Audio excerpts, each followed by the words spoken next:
If you wanna be with me, baby, there's a price to pay. Greetings. Greetings, Earthworms. I'm nervous as fuck. OG Nick Marsh and Hester Valentine.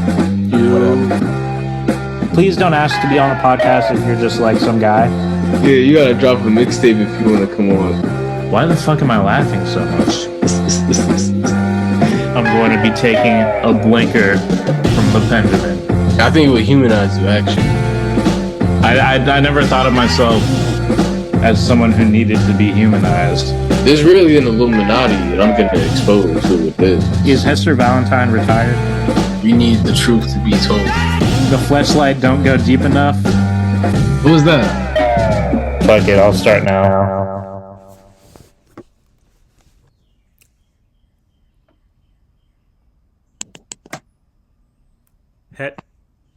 Hester's a Hello? liar, man. Hester's a liar.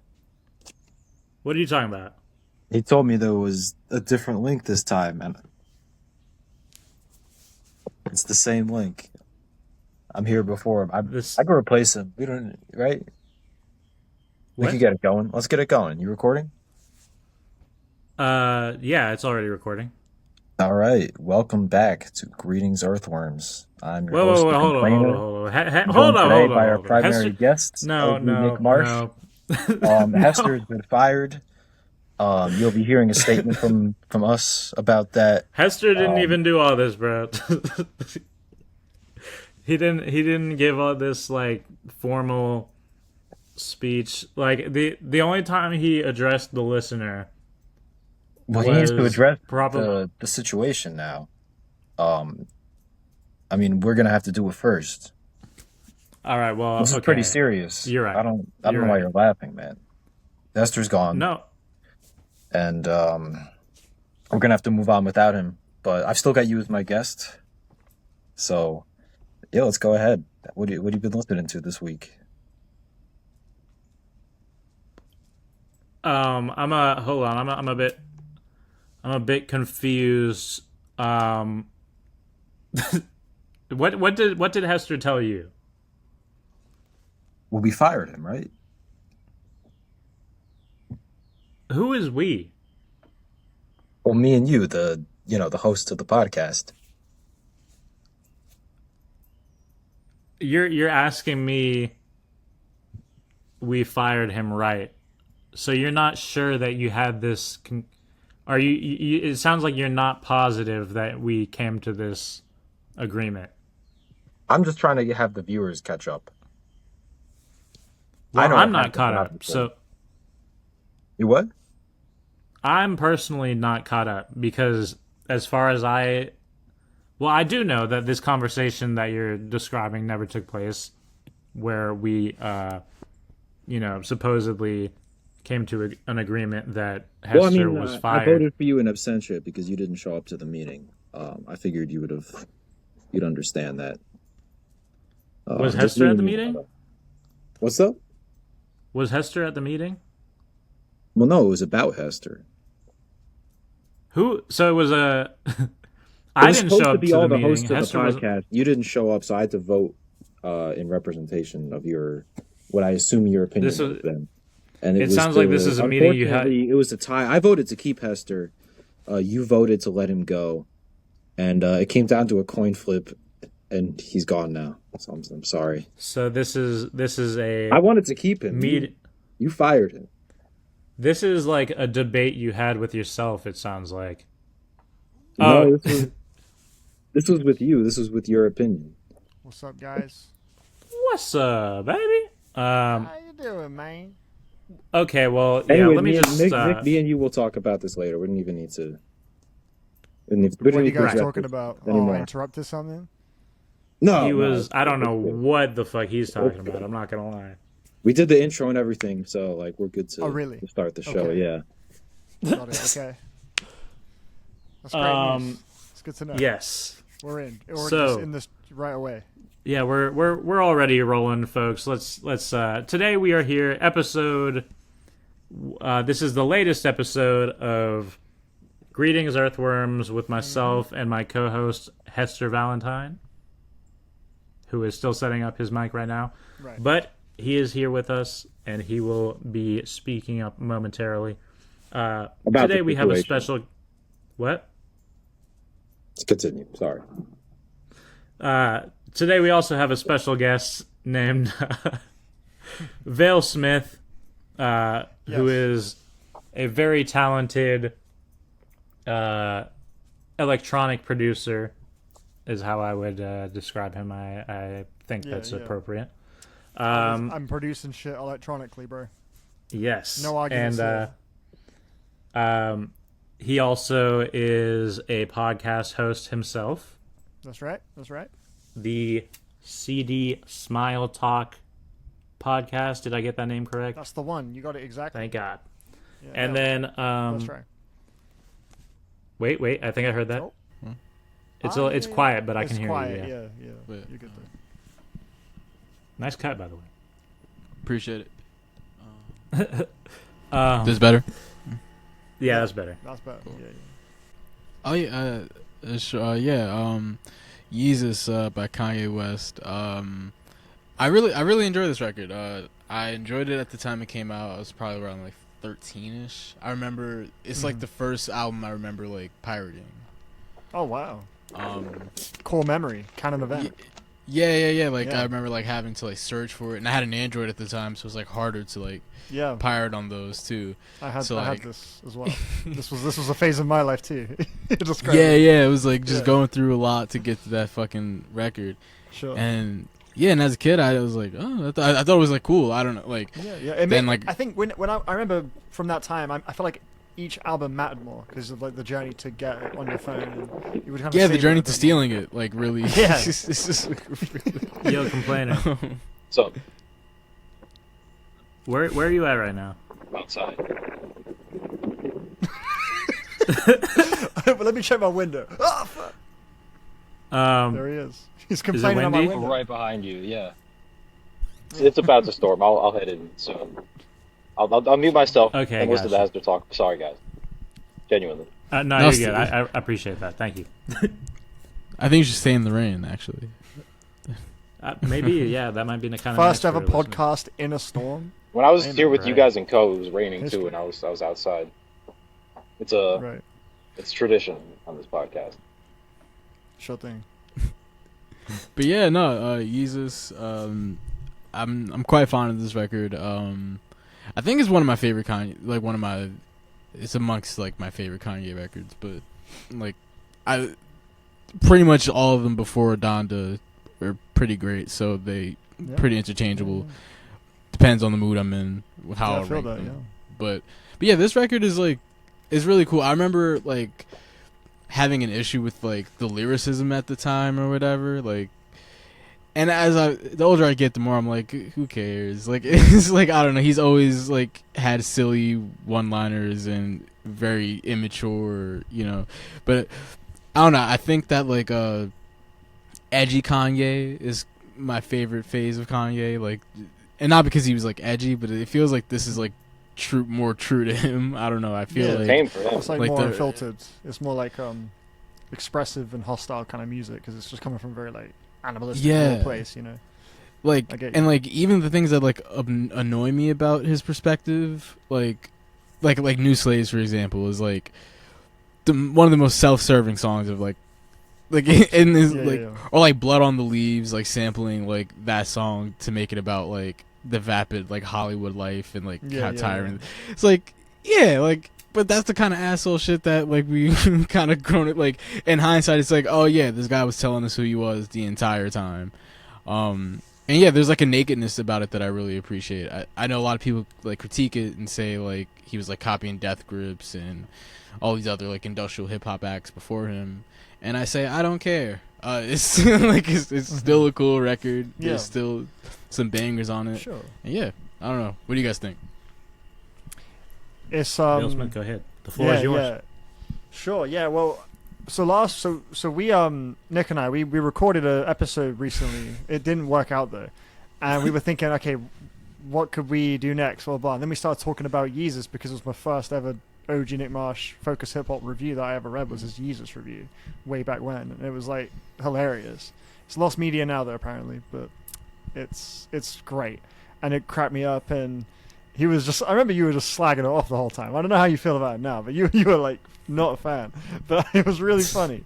And at the time, I mean, I've always enjoyed the album, but it's actually my favorite Kanye album to right now, at least. I mean, it always, like you said, like it could change on any given day. Maybe like a different record might just hit on a certain point. But as far as just where my taste is at, what excites me about music in general, I feel like Yeezus just taps into the pleasure center of my brain the most out of any Ye album. And I kind of blindsided me. Like one day I sort of had like an epiphany, like, yeah, fucking hell, actually, I'll be honest. Yeezus is my favorite. It's the one I find the most exciting.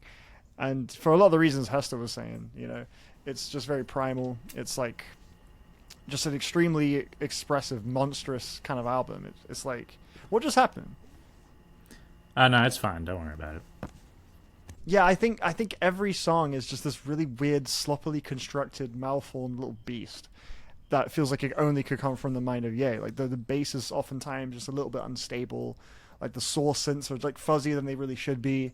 And lyrics, they're very unconcerned with kind of typical, like the science of song structure and just, I guess, what like lands as far as punchlines and stuff. It's just very like direct and obnoxious. And I think he learned a lot of core lessons making this one that have carried over into even like current day Ye, for better or worse. Just that kind of just playing in the muck a little bit. And yeah, I think everything up until Donda was probably the first record where what it was going for, execution wise, like was pretty like on the surface, like not, a bit sloppy, I guess. Because I mean, Jesus is King, 808s, divisive albums, Yeezus even divisive albums, like, but everything pre Donda, I think, for better or worse, it was what it was, what he set it out to be. It was, you know. Yeah. And then beyond that, it's like things kind of got, yeah, much more unfinished sounding. No, you're good. But yeah, Yeezus is my shit, man. I think every song on this album's wonderful, and for different reasons. But yeah, I love it. I think this is just, I think as far as the way it's using the album format, like the structure of it, the flow of it, like it's so lean. It's always giving you like a whiplash, a thing to look forward to, just something unpredictable, whether it be through the effects, the vocal chopping, like yeah, definitely the Death Grips worship and stuff like that is a point. That's an argument, sure, but I do think Ye finds like a language within it that is really distinctly his own. I agree with that. Yeah, I think it's awesome. Like I don't think Death Grips could have made Yeezus, and like obnoxious is like a really good word to describe it. And I think that's like part of the character he's playing on the record. For sure. Like I remember around the time like that he put out the Bound 2 video, and people were like shitting on it, and he compared himself to Marina Abramovich, the performance artist. I didn't know who that was at the time, but hearing that now, that's funny. Yeah.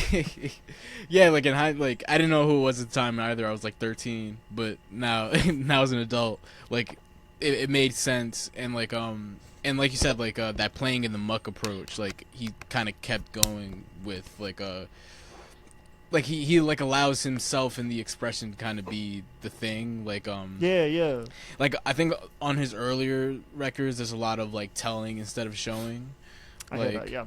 Like I think about like a song like Family Business, for example, of College Dropout. Like that's like one that people say is like super relatable because like they can like relate to the details of it, but like in Yeezus I don't relate to the specific details, but like like the way he's like expressing himself, and like he's not saying I am an asshole, he's just being an asshole, you know. He's like being self-loathing without, at no point does he ever say like I hate myself, but like the self-loathing is just like apparent through the expression, like, and that's just like a I guess for me when I'm creating, that's like something that I took, I guess, from like just like listening to Yeezus and Pablo and stuff like that. Like I thought that aspect of it was very like if you viewed it as a case study for like this brand of person, it's like really, it's compelling in that perspective. Yeah. And it's like nowhere near as like combed over as some of those earlier ones, for sure. And the priorities were just different, creatively speaking.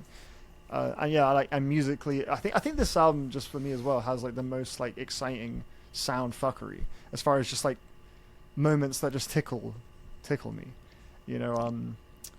the freaking like strings on Guilt Trip alongside the fluttery like synths, and the snare being like a little like a little, I don't know, it's like a synth. It's weird, and just like the decision making is just so interesting on the production. And the beat on site, I can't quite tell how many layers are happening. It's just like really, it's disorienting in a way that I'm curious about. And that's just, I love it. I think musically this thing is just fucking awesome. And that's something that like I feel like the people who critique it and say that like this isn't the first industrial hip hop record or whatever the case is, like that's like a key aspect that I feel like they don't like highlight as much. Like it's like aggressive sounds and kind of repelling, but you're like drawn into like his pop sensibility still exists. Within this framework, definitely. And that's what I think makes it and like Death Grips is kind of the only even really similar like comparison I could find, because like I think there is like a pop sensibility to like even like stuff on like the Money Store or whatever. 100%. Extremely catchy album. Like Hacker is ridiculously catchy. Like for sure. And like but it's like a different language in which they 100%. So like I don't know, I think people hear noisy stuff and they think all of it's the same. Like Dialect didn't sound like either of them. You know? Sure, like, I think I would have first heard this album in 2014, I think. And so I wasn't like around for the discourse. I was young, you know. I don't know what the conversations exactly were. I kind of would have seen it in like hindsight, like in retrospect. But I'm going to assume it was a lot of people hearing Yeezus and thinking, oh my god, this sounds insane. And then it would be another crowd of like, I've heard Death Grips. This to me isn't that insane. And that would be it. Where I think ultimately you just got to meet the record on its terms, its context, and what it's going for. And yeah, I think this album does deliver in being a pretty like nuts record, you know, considering the context and what it's trying to say. And yeah, I think it's wrangling it in a way that's, it's not. I don't think this is like ripping off another sound or anything. I feel like Yeezus has its own little tapestry of industrial hip hop that is, like it's now become a bit of like a template record for when another artist goes experimental. It's like, oh, this is their Yeezus. Like, you know what I mean? It's just sort of like a symbol of like a left turn. An artist like stripping the layers back, getting just purely primal with it, whether that be lyrically, musically, and I think in just delivering on that experience, it's just a really tight like roller coaster, and it just super delivers. It's just such a replayable and fun ride, and poignant ride in a lot of ways too. But no, it's just one I always have found interesting, and now one day I kind of just realized now this is my favorite one. I gotta break character on this do you have any? a little bit. I didn't know we were talking about this. No, this is like, I know it's not his best album, and I agree it's not his best album, but this is like my favorite, because I'd heard a lot of him. Hell yeah, man. I heard a lot of him in the years before this, like from College Dropout up through My Beautiful Dark Twisted Fantasy. But this is the first one where I was like, after I'd done the real dive on his discography and like really become a fan. This is the first time I was watching the rollout as it happens. Sure. Yeah, I mean, if I remember right, wasn't it like it like New Slaves was like projected on like buildings or some crazy shit? Yeah, it was that, but also just like when it came out and like the first thing you hear is On Site. But that was the real mind blower. And just like, I don't know, being a teenager and this being out and just like playing it those first few months was so much fun. Good memories with this. Oh man, must have been a crazy. If I remember right too, like no one talks about this, but I swear, like Yeezus was a name people jokingly referred to him as before this. Yeah. And then when he announced that the album was going to be called Yeezus, like that was a big deal too. Like he being just like that self-aware about it. Right. I remember before the actual title was officially revealed, like the rumors were coming out, and the first rumored title was I Am God, and people were like, he's lost it. Kanye's gone too far this time. Yeah, little did we know. And it's funny to hear that in retrospect. Yeah. It's light work, bro. Yeah, it is interesting, and when you look at it in the framework of like Kanye losing it, because I distinctly remember there being like, well, not distinctly, but like I remember like for me at least, like always kind of wondering how self-aware is Kanye, like, and like because like around Jesus is King was where I was like, okay, I think we've lost him. But like, because it was like these things feel elaborate, but like he's also like it feels impulsive. You know, like I was like, how's he getting an IMAX movie done? But he's also like not finishing the record. Like the two things just didn't seem to make sense. And like I feel like this is like the sweet spot where like we're getting him yelling at Sway. He's like clearly like frustrated about the industry and stuff like that. But like he's still like cogent enough to like explain what he's like going for. He like still even kind the of Marina having a point Abramovich thing. with a lot of it. Yeah. Like no, I feel you. I feel like Yeezus is a good example of like controlled chaos, like the performances and the lyrics and the production and the abrasiveness of the mix. All of it has this presentation of being very just like, fuck it, just rebellious, and like everything is gonna be off the table, unfiltered, like. But I feel like as an album, the way it's constructed is very careful, and like the way it's sequenced. Yeah, this is like very the brilliantly momentum put of each together. song. Yeah. You know what I mean? I think it's very, very carefully constructed as a record. You know, it's like, it's a good example of controlled chaos. You know? Oh, yeah, sure. It's yeah, exactly. like Pablo, I feel similarly about, even though that was like kind of the process of getting it was very chaotic. Like there was the version that was untitled and he took it down and remastered all of it or whatever. But like, yeah, those there's like something very like.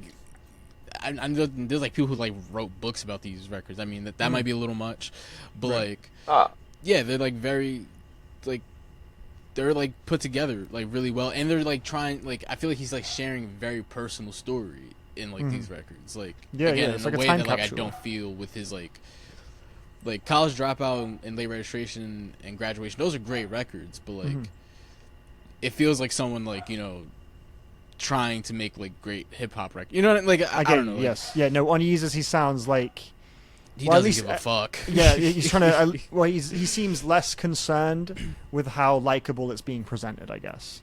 Yeah. You know. I think like you could. I mean, I think it's fair to have the perspective of like, you know, it sounds like he doesn't give a fuck, but like clearly he really does. Like the insecurities and stuff. I think that's also like a part of the record as well. That's a layer to it that I think is interesting as well. You know, it's more subtext heavy, I guess. Yeah, exactly. Yeah.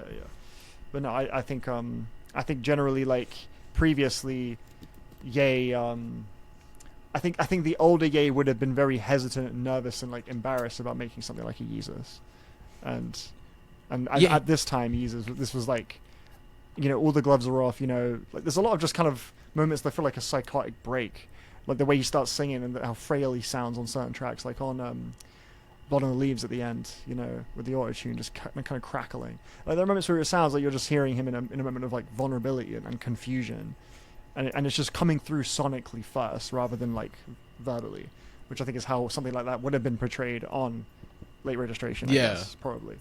So I just think the side of you get creatively on Yeezus is absolutely just the most like chill. Like musically, sensorially, like thought-provoking to me. Nick, doing it to the guest is crazy. Oh, I'm sorry. Yeah, I always forget that like people interpret that as me being like wrap it up, but that's not what I'm trying to say at all. Yeah, because it's the delivery of the it kind of sounds like it's like all right, man. It's like, we get it, bro. That's kind of how it sounds at first. Maybe I should switch to this then. No! Is that worse? So much worse. Instead of okay, I just shoot you. Is that a bad idea? What sound could you switch it to that wouldn't come off like maybe like silence, a cough, like a polite cough sound? Or let's see. Maybe let's just see like this hit the pendulum.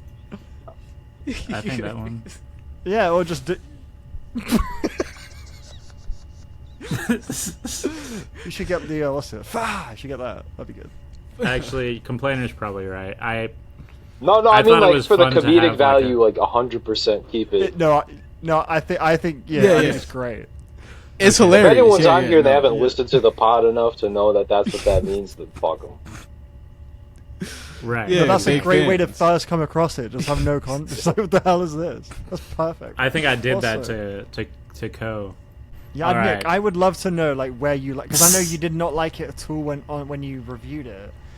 I'm not expecting you to have had like a crazy turnaround, but he has a lot of crazy turnarounds. Do I? What would you say was my craziest turnaround? What's a good example of that? Well, this is a fun story. Gas for Jesus. This is like similar. This is really interesting to me because one of the things I remember thinking a lot when I was reading OG Nick Marsh's stuff, quite often he would say, "Yeah, I'm never going to listen to this again." Like 3 out of 5.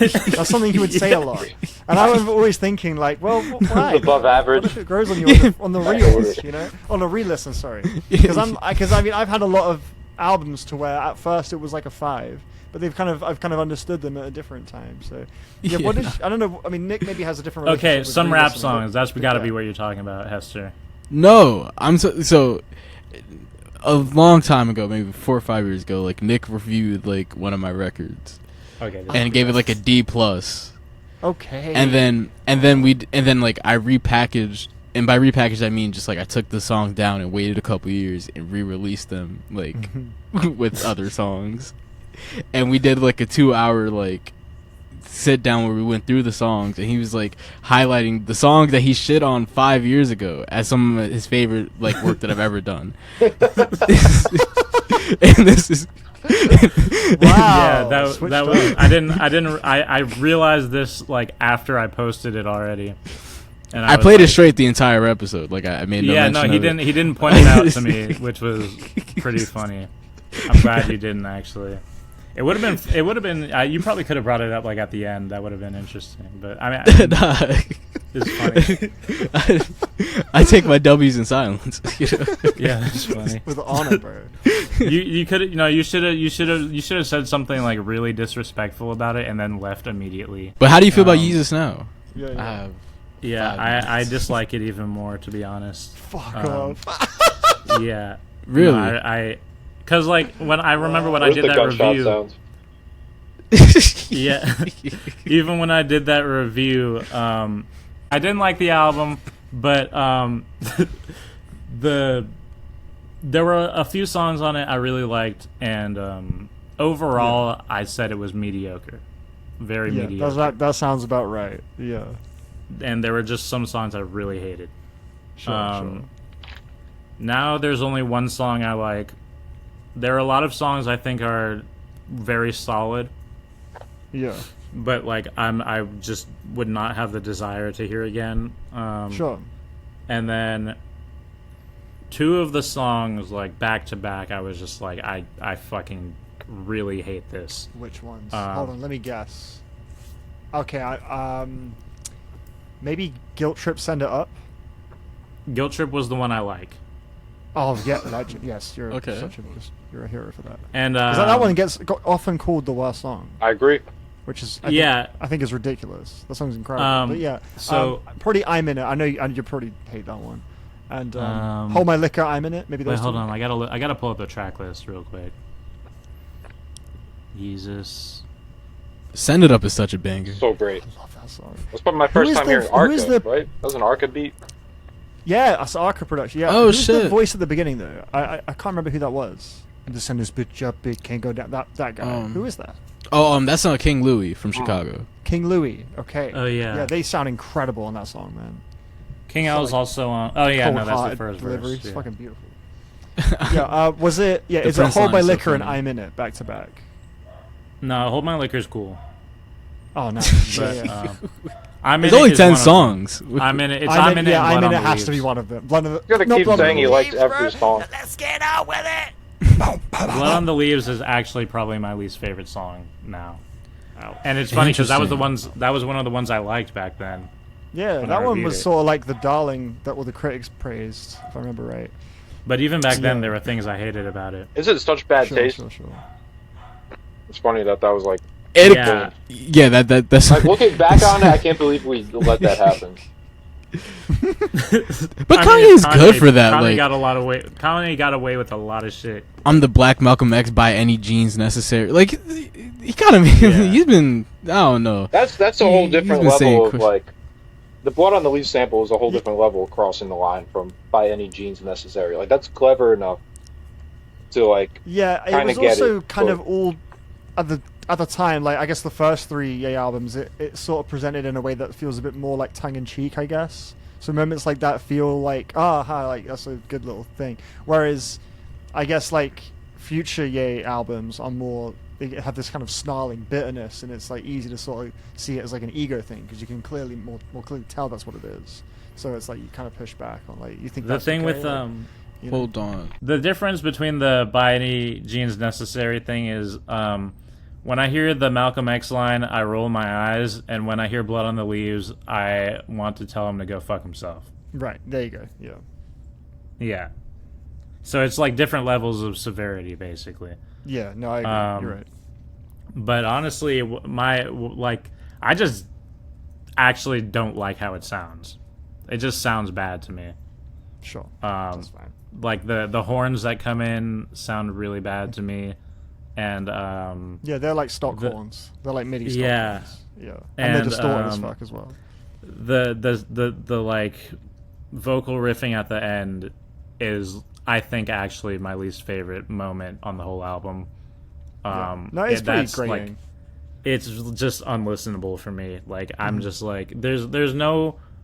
It's never enjoyable when I hear it. It's always like, all right, I have to like endure it, you know? Yeah. No, it feels like it's assaulting me. Which I said last night when I was re-listening to it with my friend. I said, I feel like I'm being assaulted by this album. Like it felt like I was being harmed as I was hearing some of these songs. I was taking damage from some of these songs. But mostly just those two songs. Poison I'm in damage. it and Blood on the Leaves. Away, bro. I'm in it is probably the song I've heard the least from this album, because it's like I've just like even when I reviewed it, there's never been a time where I didn't hate that song. The difference with Blood on the Leaves is I actually did like that song when it came out. Right. Yeah. That's interesting. I feel like Blood on the Leaves has gone down in favor over time for sure. But yeah, some of the other songs I liked on this album. Sorry, were you gonna say something? I feel like I just cut you off. Oh no, you're good. I was gonna say that Daniel as well. He cites Blood on the Leaves as one of the most overrated Ye songs. So I feel like it's like there is like a small minority of people that are like, yeah, I didn't get why people rate that one. So yeah, join the club. The songs I didn't dislike. Mostly, I thought the first half was a lot better than the second half, personally, even though the song I did like was on the second half. Right, yeah. I think in general the first half was more consistent. So like tracks 2 all the way to track 5 I thought were pretty okay. Like those songs were cool. Okay. On Site, that's another one kind of similar to I'm In It. I've always hated it. I will say... That's what I remember. Yeah, I will say I'm In It is much worse, but On Site I do hate as well. Cool. Okay. Black Skinhead, I used to really like that song, and honestly, it just doesn't hit for me anymore. But it's lost its flavor. That's probably my least favorite. I do like the song, but it's probably my least favorite on the album. Have you heard the Thundercat remix? I think I have. No. It was on a Fly Low mixtape. It was called like Beats plus Drafts plus Loops or some shit like that. Oh, sure. Yeah, I know that project. I know what you're talking about. Yeah. Yeah. Okay, so that's on there. Yeah. The song with Earl and Doom on it was on that tape. Oh, nice. That's cool. I think it was called Between Villains or Between Friends or some shit like that. Between Villains, that's the one. Between Friends was the Captain Murphy Earl track. Right. Duality. Right. Yeah. Okay. Elite Gold, but yeah, so Black Skinhead, I like the Thundercat remix, and I think the beat's kind of cool. Well, just in general, the lyrics on this album don't really work for me. I don't really. This is like if the only way for me to enjoy this album in any way is just to focus more on the production. Like the production is the main appeal of this album for me, absolutely. Sure. Kanye is just kind of there, like vocally. But yeah, there are some. The thing with this album is there are a lot of parts of songs that I really like, but then like as a whole, the song doesn't really work for me. Yeah, these songs are like structured in a very alien way, where it's like it's pretty feasible for for what you just said, whereas like one segment of it might kind of, oh, we got something here, but then we've kind of abandoned that for a new thing, and they're kind of stitching together ideas. And I do think that's really cool. Fair. I see what you mean. Yeah, this album, even though I think it's like, even though I don't like it, I do think it's very cool that he like, I'm glad he made it, I guess. Right. Just because of I think it has proven to be a very important album. But it's 100% a classic album. And okay, yeah, regarding the whole Death Grips, rip off accusation or like biting the Blackie shit. I think so. Like the Blackie shit in particular, I think he definitely, it's kind of blatant that it seems like he took some very obvious influence from that, the imagery at least. Right. But regarding like, whether he ripped off Death Grips or whatever, that doesn't really bother me because I still think, it was like Hester said, this isn't a Death Grips album. They're not close enough, and also like whatever Death Grips was doing, they didn't invent all that. Like they were pulling from other places too. It's just exactly. Like a linear they had their own approach to it. Yeah. Where shit was going. And Death Grips aren't the only people. Like they don't have a. They're not the only ones allowed to do that type of thing. Yeah, I agree. I feel like what you get from Yeezus, you don't get the same thing from a Death Grips album. It's like the experience you get. You know what's funny is pretty different fundamentally. I was putting my friend Casey onto Saul Williams, and his favorite album. I'm pretty sure his favorite rap album of all time is Yeezus. And when I played him Black History Month by Saul Williams, he was like, "This came out before Yeezus?" And I was like, "Yeah, bro." It's just like the way people dismiss Yeezus in ways it shouldn't be dismissed, but then I feel like they also kind of, well, it's Kanye, so of course it's going to get glazed, but yeah, I get you. However, they would treat it like maybe it was the inventor of lots of things. Yeah, it definitely wasn't the inventor. Exactly. Yeah, but I do think that Kanye should be at least acknowledged when it comes to kind of exposing people and opening them up to this type of sound. Yeah. Because like nobody on his level, I don't think, was really making shit that was out there in this way. 100%. Like yeah. at that time, at least. I'm pretty sure this was probably my first exposure to a lot of like sound design techniques and stuff that I've grown to really appreciate in electronic music. You know, with some of the Arca production and the Daft Punk shit on Site, just like just the way saturation and distortion is used to create just these really kind of spellbinding like loops and rhythms. I did want to ask you guys. Hearing shit like that. So, yeah. I did want to ask you guys what you think of a couple songs. Please. First up, Freestyle 4 off of The Life of Pablo. One of my favorite Kanye songs ever. That's one of my favorites on that album, yeah. I think it's a great song. Which one was that? Is that What If We Fucked on the Dinner Table? What if we fuck right now? That. Yeah. Yeah, that song never really worked for me either. But I don't like Pablo much at all, but I do think that one is really good. I think that's one of the that's like ones. That's like one of the only ones I never really liked that much. I love that one. Right. Off that album. Wait, you're not into Pablo? Yeah, off of The Life of Pablo, Freestyle 4. That's one of the ones I didn't like off of that album. No, I was asking Vale, because Vale said he's not into Pablo. Like, you don't like that record? I'm not a big Pablo guy. Yeah. No. What about like Pablo works less for you than Yeezus? That's a good question. I think it sounds like too organized. Performances just aren't as captivating to me. I don't like the way features are used a lot of the time. I feel like it. There are a lot of features on it. Yeah, I feel like I feel like the way it moves as a record is really clunky as well, and it doesn't really ever, for me in my brain, quite like reach a point of, I guess, identity or like immersion or world building or something like that. And that's something I really gravitate to.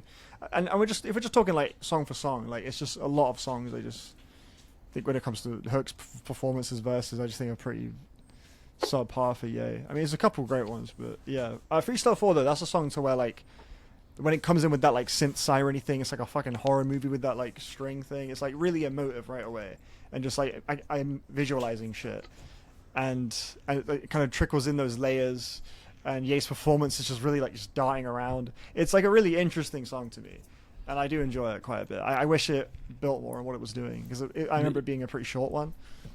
Okay, see, that's the thing. I like a bit more, yeah. The thing with that song is, I never thought it was bad. Yeah. And even though I don't like it, I see the vision. And I really wish it came together for me in a way I enjoyed. But, yeah, it didn't hit for me. Yeah. Anyway, the other song I wanted to ask about was Wash Us in the Blood. Oh, the Travis Scott one, right? Yeah. Yeah. That one came out like in 2020. Yeah, in 2020. I think I've heard it one time in my life. It was when it came out. I don't think I remember it very well. Really? You didn't like that one? I don't think it was a case of me Travis not Scott liking stinks. But Travis Scott wasn't even like a big part of the song, though. I can't remember don't that think. song much at all. I remember the chorus. But, well, yeah, that's kind of the part that yeah. I remember as well. Yeah, I remember thinking it was okay though. Yeah, I can't like remember much of it. I'll have to re-listen to it. I didn't really listen to it a lot. I thought it was cool. That was like another. I felt the same way basically. Like I saw the vision, but I didn't really go back to it. Yeah, sure. It was just like a wonderful. Why those two tracks in particular? Because those songs both feel very Yeezus-esque to me, honestly. Mm-hmm. Yeah, I definitely feel you on Freestyle 4. I can't remember Wash Us in the Blood enough at all. Wash Us in the Blood was I remember more... that feeling like Yeezus, but like bad. Like, just like I was like, this, like, I think that came out like before Donda, right? That was like part of like the... Yeah. Yeah, I remember just like hoping, like, please don't be on Donda. I think that was like my like takeaway from that record. It just felt like you a still retread. had... You still had hope for Kanye at this point, because for me this was a pleasant surprise. It was way better than I was expecting. Oh no, yeah, because I like those records. I like Yeezus. I like Pablo. Ye was alright. I like Kids See But Ghosts. Jesus is King was the last thing he had released at that point. Yeah, but that was like a Prince put out a jazz album. Like, you know, like I don't know. I thought it was like a weird detour, and we'd get back to. I was gonna say Rainbow the Children is better than yeah. Jesus is King. Let's not. I mean, probably. Did you say Not Rainbow probably. Bridge? Rainbow By Children. Cemetery. What'd you say? Children. Rainbow.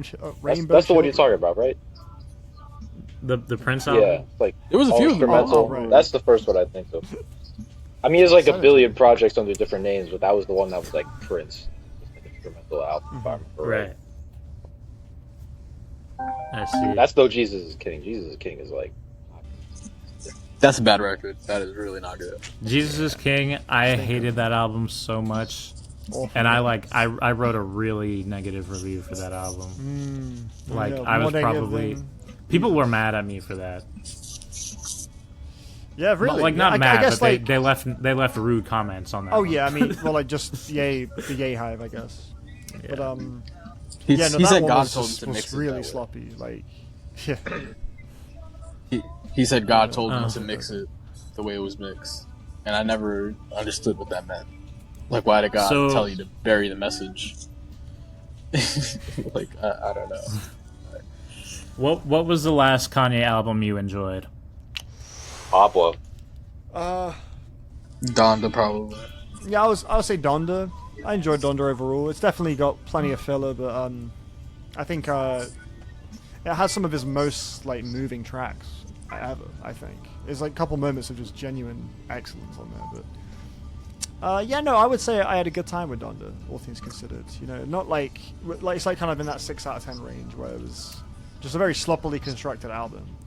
You know, you could probably chip away at it and form a much better album if you know. Yeah. Kind of It did construct feel it. a lot like Yeah, the I life liked of Pablo in that regard. Yeah. No, yeah, I'm trying to think if I'm forgetting any, but I can Last hear the one I song remember that's like- playing on the radio, by the way. Yeah, there's a tune. Okay, that's better. Yeah, I think the last one that I had like an excitement towards there, like, was probably Kids See Ghosts. You know, Kids See Ghosts was Yeah. pretty sick, man. Yeah, I came back to that pretty recently. It's class. Yeah, it's really good. Yeah, that's true. That's probably for me as well. Yeah, sure. I did not like Donda. Sure. Jesus is King, I really hated. That's actually still the worst Kanye album I've heard because I stopped listening after Donda. Yeah. I mean, I'd probably put it at the bottom. Yeah. And then, you know, it's funny. I actually liked Ye when it came out. Oh yeah. Not anymore. I thought it was. I didn't love it, but I thought it was pretty good. Sure. And then, The Life of Pablo was the last time I thought a Kanye album was great. I agree. But nowadays, I don't even. I mean, yeah, I think I still like that album. I don't know. I don't really listen to Kanye anymore. Okay, that was the thing I was gonna say. Based on the initial statements everybody made about the album, Yes. I was like, oh shit, I'm the only one that doesn't like this album. I was thinking, like, I was trying to read your face. It seemed like that was what was going on. Like, you were like, oh, Yeah. man, it's just me. That's so funny. Yeah, so I was really like, as Vale-Smith was getting done talking, I was like, all right, come on, complainer, like, Complain, come on, you're the complainer, really, bro. Please. I'm We really need you to hoping you, yeah. No, I can't even lie I was like, about oh, this one. fuck. Sure, yeah. No, it'd be that serious, man. Yeezus is some dope ass shit. Yeah, I'm and sorry, I like it, but that's it's one of those albums though where it's like it's very clear why anyone would not like it. It's like it's pretty like yeah. pretty dislikable album in a lot of ways, but yeah, it speaks to me. But it is like I said, I'm glad it exists because it's a fascinating project. Yeah, And, yeah. You spoke about it very charitably, and I respect that. Despite kind of acknowledging you're very confident in your taste. I feel like at this point, especially. I mean, you always have been as long as I've known you. So yeah. the only I can hang out with people who like shit that I don't like, or vice versa. It only becomes an issue if they like start insulting me over right. over it. Getting all elitist. So about yeah. Wait, And Nick, I have a question. I'm, huh? Wait, do you like death grips? I like some of their stuff. I'm not like a huge fan. No. Right. Like, is industrial hip hop like are you into like that at all? Like or is like Yeezus like uniquely like bad in this lane?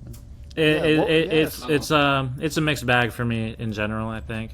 Sure. But some of it I really am like in love with. Like Moody Black, I'm a huge fan of. Right.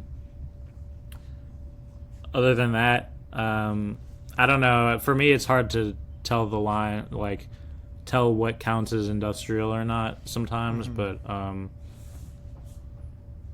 like stuff with like harsher sounds. I'm trying to think. Like I like some clipping stuff, but the only clipping stuff I really love is Splendor and Misery. That's the one album I like really love by them.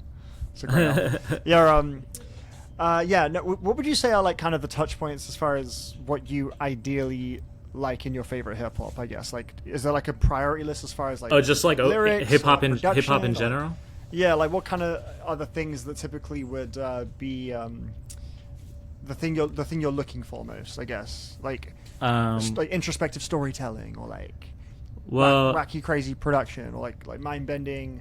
It's just got they have to have something, and it can be a number of things. Yeah. Is there like a sort of science to it? It's honestly a lot of it is more so stuff to avoid. Like I feel you. Okay. Like if you're in the lane of like someone who's heavily inspired by Eminem, I'm probably not as likely to be a fan of that. But there are exceptions, of course. Some of my favorite rappers are undeniably influenced by Eminem. So sure, yeah. His influence, I mean, it ripples everywhere. It's it's all over the place. So in big ways and small ways. But if it's like, I'm just saying, if it's like overt, like you are like like if I listen to your album and it sounds like you want to be Eminem, like in real life, That's like absolutely not. Yeah. Other than that, anything that sounds like Lil Darky, please stay away from me. But yeah, Lil Darky's like a little in general, bit industrial, no? From what I know of Lil Darky. Okay, I mean more. That's less about the production, more about like Lil Darky. Okay. Himself. Yeah. Okay. I think that's a good point. I think some of the producers in Spider Gang or whatever, like they're not that bad, but yeah. Okay. just like that whole scene is like, I feel like if I hung out with them, I would be unsafe, basically. How do you feel about I wouldn't trust my loved ones. I wouldn't trust them around my loved ones. I'll sure. put that. Yeah. Spider Gang? You've got good enough reason to believe. I mean, they're called Spider Gang right off the bat. Your eyebrows are raised. But yeah. Yeah. What was I going to say? Yeah, this is I guess not industrial. It's more like experimental on occasion. But like Blade and Echo 2K and Drain Gang and stuff like that. Is that something you've ever cared about? I cannot stand Drain Gang. Oh wow. And I don't talk about Drain Gang ever because I just know you just know that it's stuff not. is not for me. Okay. At Nick all. will be in personal Oh, danger if I'm he not- speaks on them again. Oh fuck. Yeah, it was a pretty Right, scary moment so- for him. There was a story. Yeah. Something went wrong? Lost media once again. Just Oh, okay. yeah. I mean, I did a reaction to an album, and I kind of said that I could make the album better if I was featured on it, and it's missing. Which album was it? It's missing. It was E actually, the Echo 2K. Did you actually say this? I said it needed DJ Unk Pussy production. So nah, I'm making all of this up, by the way. But yeah, I'm not into You're Drain making Gang. all this up? This never happened? None of that happened. That was a good fucking freestyle, bro. With the complaint assist as well. Like, yeah, he's got a Right. story. Yeah, sorry, I ruined That was it. an alley-oop. That was awesome. Yeah, That was good. But yeah, I'd see. The thing is, I would have never even thought of them as industrial. So that's funny. I haven't even heard much of their stuff. I guess like some of Blade's more recent stuff is vaguely industrial. Yeah, E is probably the last thing I heard from any of them. Yeah, okay, yeah. E is like much more like prickly and kind of sensitive, and it's very melodic, I guess. Blade stuff is at the moment like on some like real aggressive hard shit. I heard my friend this guy used to be friends with is really into Cemetery. I don't know if that's anything. I've yet to click with Cemetery, but yeah, I can't see where you like that. Right? Yeah, he played some of it. He played some of it for me, and I was like, Yeah, I had the same reaction, man. I had the same reaction. I feel like I can see a world where I understand it and I get into it. That's a different me, though. I can feel that myself now is not interested in exploring the Cemetery, Ghost Mountain kind of scene. But I just remember hearing it and being like, "This is not possible to enjoy." As a human being. That's how I met it. Yeah. But, So I've that's given a it good few challenge. tries. I've tried to kind of pierce through that very impenetrable first layer, and I kind of like got to a point of maybe like respecting it, but I've yet to like even touch like really enjoying it. But maybe in my future, I feel like I could see a reality where it clicks, but it just hasn't happened yet. And I think my friend actually said try at the moment, but yeah. I think he actually said Cemetery was his favorite rapper. Nah, a lot of people adore And it. this was back in 2021, I think. Sure. No, it's a lot of people's favorite rapper, yeah. But regarding, I'm trying to think of more examples of like harsher sounds in rap that I like. Divisive kind of rappers, yeah. There's a few out there. I'll try. Oh, Fatboy Sharif has some stuff. Most of his stuff's not like that, but he has I think the GDP. Is that? Am I saying that? Is it? Did I get that name right? Is it GDP? Or is it GPD? Oh, bro, we're talking about all these like experimental rappers, but we haven't mentioned the king of experimental rap, bro. Oh man. Do we even want to open Hester Valentine? Is that who you're talking about? We're gonna even let's not even go there. How did you know, bro? You know what? My fault for even like. Not the Hester. I'll talk about Hester, but I don't know. Let's not go to the other place. Yeah. Right. Okay. I think everything that needs to be said has been said. Yeah, we've. I'm gonna start complaining if we talk about him. Right. Well, I would assume that you'd be. That's what it takes to get you to complain. I'm kind of off today on the complaints. I got a lot of them out of my system earlier. You gotta chuck some like brackets, it's like parentheses next to your name, like if you mention the king of experimental. Yeah. But yeah, I think if we're just talking experimental in general, I think Fatboy Sharif is kind of. You want to hear a real complaint from me? I gotta tap in. Yeah, please. Because I don't think like any music is actually experimental. Like, there's not an experiment going on if you know. Like, this is intentional music that people are making on purpose. Experimental means you're trying something and you don't know the outcome. But when you're like, oh no, I know if I do this, it'll sound noisy in this way. Like, that's not experimental in my opinion. That's just like an informed decision. Yeah, it's like well, I mean, who are we to say that we know what happened in the studio, man? I mean, I think you could kind of tell, especially the way they present it, and like when you know about people's processes, like yeah. So you're thinking it's a bad word to use. I'm just taking it extremely literally. I think there's like it's just a bad term. It doesn't help. Okay, well, I mean, I don't know. At all. I guess like in my mind, you know, a lot of music that is dubbed experimental, you know, it's sounds that are like, as someone who produces electronic music that has on occasion veered in the directions that people would label experimental, a lot of the sounds that are happening are kind of happening by accident. Like, you're just sort of fucking around on a plugin, adding samples to it, kind of just throwing whatever at it, and then you get a sound, and then you just sort of wrangle it into a song. And I would describe the process as kind of like you don't really you're not in full control of it, you know. I think at least for me, so I can see why that term. But I mean that happens in like pop music too, though. Sense. Oh yeah, for sure. Like freaking, where are you now that I need you? It's Justin Bieber's voice like pitched up 4 billion times in reverse, and it's like you just fuck around with sounds, and you just occasionally just get like. Oh, we're not calling him like experimental. You know? Not at all. No, not maybe at all. Maybe he's the real king of the experimental shit. Shit, maybe like fucking Diplo and Skrillex, maybe. Yeah. But like you're saying, like when the outcome is like, it's like okay, that's really experimental. It's just the word you chucked to something you don't fully understand yet. Right. But it does. But or it's a word you're putting on something you listen to because you want it to seem deeper than it is. When it's like a lot of the time it's just like pretty normal hip hop. What? Okay. Yeah. Sure. I think so too. I mean, I think how like we're kind of discounting the work and the knowledge that people have put in over the years to get to a point where they could make the type of music they're making. When you're just kind of saying that, yeah, they just like did a bunch of shit and here's the song, and there's no intention behind it, and they're just like messing around. But like, no, these people are like spending all the time in their lives dedicating themselves to this. They kind of know what they're doing. When they say it's experimental, though. No, but like that's what the word means. So like I'm the complainer. I have to do this. I have to nitpick. This reminds me of the conversation I had when somebody was talking about quote unquote platonic sex. And I was like, that's not what platonic means. And they were like, yeah, but you know what I mean.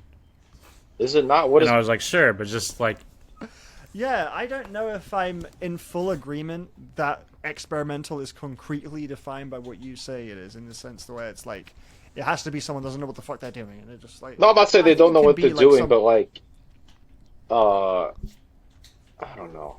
It implies a more kind of haphazard approach than what's going on most of the time. No, the part of your point that I think I'm with you on is that it does kind of the term experimental, it does suggest a window into the process of how it was made, when really people are using it in relation to how the final product sounds. Yeah, exactly. There's two different things there. So I see your point in that regard. Yeah. Yeah, I won't argue with that. That's a very good way to put it. Mm-hmm. Which is something I agree with. Not something that I really think about much. Yeah, it just could be a more accurate word for it, but potentially. I mean, every genre name is like very stupid. freaking IDM, freaking intelligent that's dance exactly music. That's the Fuck first that. thing everyone thinks of. Yeah, hate that's that fucking shit. stupid. Well, like all like rock and roll. I don't know. Maybe I shouldn't go into like historically rock and also genres. roll as well, bro. I don't. Maybe I shouldn't. going on I'll take that one back because I don't know the actual origins of that term, and I don't.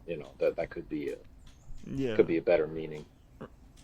Yeah, I mean, roll is a verb, right? And rock wasn't a verb until the genre came along. People started rocking. Before it was a fucking like stone. I'm not sure What's going on there? Yeah, we don't know. Maybe. I mean, like my critique about experimental music would be the equivalent of someone being like, "Well, they're not actually playing with rocks."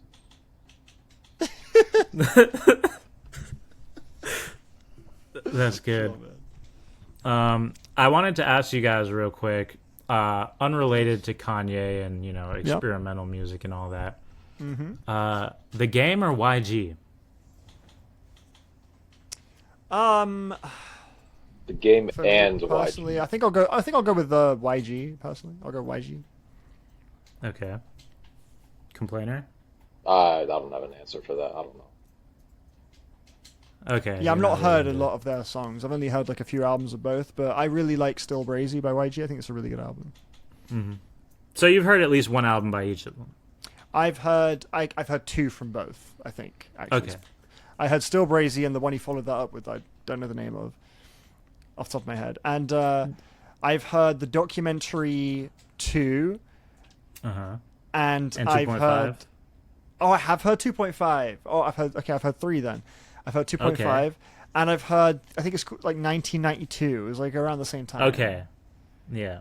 I've heard those. And I think I've heard some older Game songs, like with some Ye production and like some features here and there.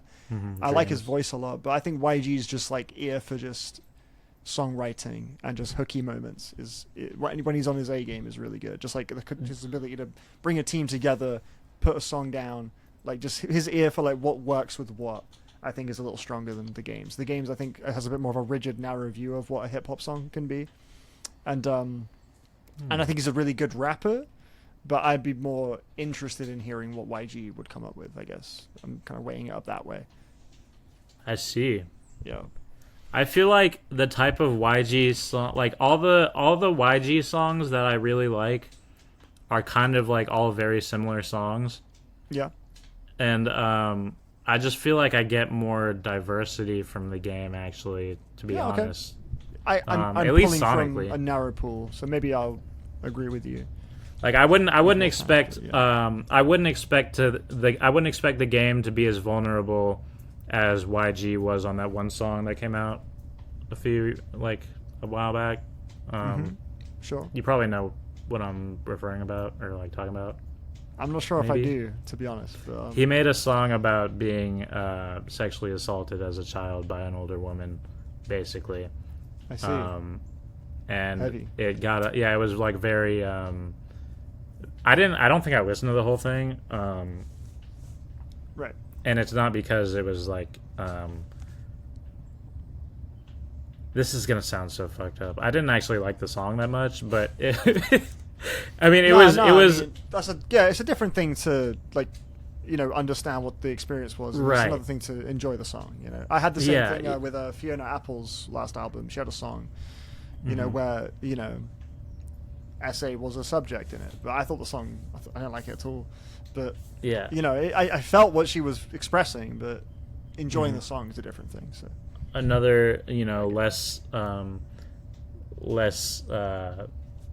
exact example would be the song Roses by Kanye.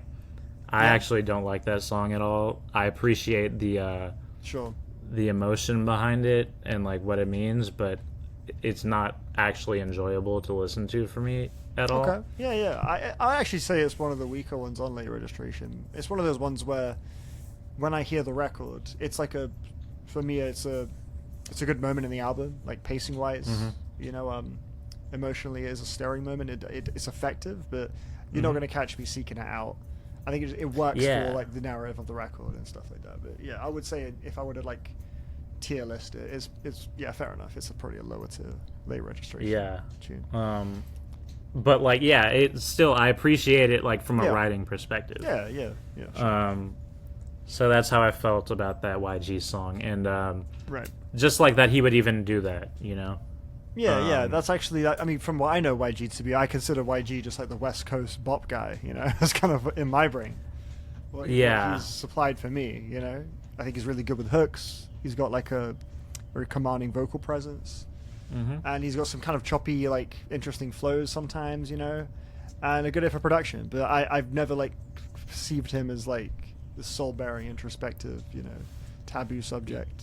Yeah, at his worst, he's always just been like kind of uninteresting and boring. Yeah, like generic. Yeah, that's what it was. The follow-up to Still Brazy, I was like, the impact of these songs is nowhere near what I felt on Still Brazy. Like I felt like it was song for song. I was getting like a really memorable, like strong track that was like staying in my head a little bit. But the follow-up album, I remember just like went right through me, and I guess maybe whatever spark was going on was just not as bright.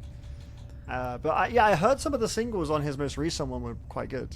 I was catching word about I don't know if I actually listened to any of them, but right. So you haven't heard My Crazy Life? I haven't. I probably should though. I know it's a lot of DJ Mustard on it. Did you like Still Brazy? Me? Yeah. No. I think Still Brazy's excellent. Like, yeah, you would like My Crazy Life then, definitely. Okay, yeah, cool. Man. Some people say some people think it's better. I think Still Brazy is better, but they're like pretty similar in terms of quality. Sweet. Yeah, I'll check it out. I should do. It's got quite a few features on it too, right? My Crazy Life. Yeah, it has Drake, Kendrick, Schoolboy Q, J Rock.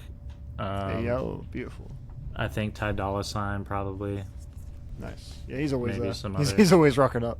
Right. Yeah. But no, Game I think is like a really capable MC, like, and he's got a good ear for like soul chops and stuff too. I guess I just felt like a bit of an exhaustion with those albums that I heard from him. Like it was like, this is cool, this is not bad. It's just it wasn't really sparking my excitement or curiosity that much. I guess compared to YG, if I'm gonna pit them up against each other. But yeah, I feel like he's probably a better like writer potentially, like lyricist, maybe like with punchlines and stuff like that. I feel like they have different strengths, I guess. But I would say based on what I have heard, I'm going YG. But again, it's a narrow pool I'm pulling from, so it's pretty. I got you. Yeah. I'm just asking because of the recent verses that they did on what was that, Friday? Oh yeah, must have been. I think it was Thursday actually. They did a versus battle on Thursday, and Game. The first thing, like after he said one sentence after he showed up, I was like, he's drunk, and I turned out to be correct, and he was fucking wasted the entire show, and I mean he got through it, he did it, and I think his performance was fine, but like he was very clearly shit-faced the entire time, and he was kind of like if I was there and I witnessed that in real life, I'd be like, yo, he tweaking. But I think he was like, you could tell he was having a lot of fun, so I guess it was kind of cool to see that. Sure. They both seemed like they were having a lot of fun, and there was a really weird, like, awkward moment where the Game like called out DJ Head, and DJ Head was in the audience, and then after the Game called out DJ Head, YG did "Who Do You Love" featuring Drake, and it was just like this weird moment because like it definitely was because of the battle with Drake and Kendrick. Right, yeah. But because DJ Head is like, in that camp with Kendrick and Ab-Soul and them. Sure. And it was just like very uncomfortable and awkward. And like after that happened, I was like it just put such a bad taste in my mouth that I was like, yo, this shit is bad. Like I don't want to. This is bad. I'm not enjoying this. yeah. Soured the vibe. Yeah, it was weird as hell. And it was it happened so quick, but it was just like, it was fatal. Got it. Yeah. Just there's no coming back after that. I can remember the Game having quite a good verse on Dr. Dre's Compton album, I think. Mm-hmm. Yeah, that was a really good one. Yeah. That was fire. That's like one of the best songs on that album. Sure. Like one of the only ones that hasn't aged terribly. Oh yeah, no. I remember thinking a lot of those ones on the second half, very overproduced. But yeah, no, the funny thing is, I fucking loved that album when it first dropped. Yeah, same. Like the first time I heard that album, I was like, yeah, oh my god. The first time I heard that album, I was fucking blown away. Yeah, it's weird how little it ever comes up in conversation, like ever. Because it's such a fucking album. That album is a burger, bruh. It's a burger? What's that mean? Yes. I just learned this term. I've been seeing it about as well. What does it mean? Kids are calling things burgers instead of saying the full word, which is nothing burger. Oh right, I was gonna say it sounds like you're using it in the same way one would say nothing burger. Yeah, that is. So, but it's just a burger. Saying. Yeah. Well, I mean, I feel like most people fuck with burgers, especially in this country, right? But apparently not. Right. Yeah. Okay. Yeah. No, it is a bit of a burger. Yeah, it's a Compton burger. I'm gonna be using that term. It's got like what's the one? Deep Water. That one's wicked. That one was cool. That one's really the only one I really love anymore is All in a Day's Work. Oh, that was shit, the first. Yeah, that was the first song I ever heard with Anderson .Paak. Same. My first exposure was that album, and that was like such a good first. It was impression. cool to find out that Anderson .Paak was affiliated with like the Hellfire Club lot as well. Yeah, Breezy Lovejoy. Yeah. Kind of having that pipeline of him becoming, like a really good artist in his own right, and then like going back and listening to Milo's A Toothpaste Suburb and be like, what the fuck is he doing here? And then, why doesn't he get Dre to slide Open Mike Eagle some beats or some shit? No, we don't want that. No, stop. Yeah, you're right. I do not want that at all. I'll complain about that for 3 more seconds. It would be like it would be like the idea of seeing that collab happen is kind of a fun thing to like read on your phone. Like, what the fuck? But, what's funny? In practice, that would be trash. Yeah. I remember when Eminem was rolling out his latest album. When the first single dropped, David Rowe released a video where he was like trolling and shitting on the album. Yes. Like he didn't actually feel this way, but he was like kind of like shitting on the song. Yeah, I remember. It's because just so people would click on it and like watch it. Because a lot of Eminem fans are like, he's the best writer, best rapper. Yeah. It's like black dominated field. The best one's a white guy. Right. Crazy. So like that. I heard that so much at school, bro. But, so yeah, it's like it's easy pickings to sort of, kind of make fun of those people.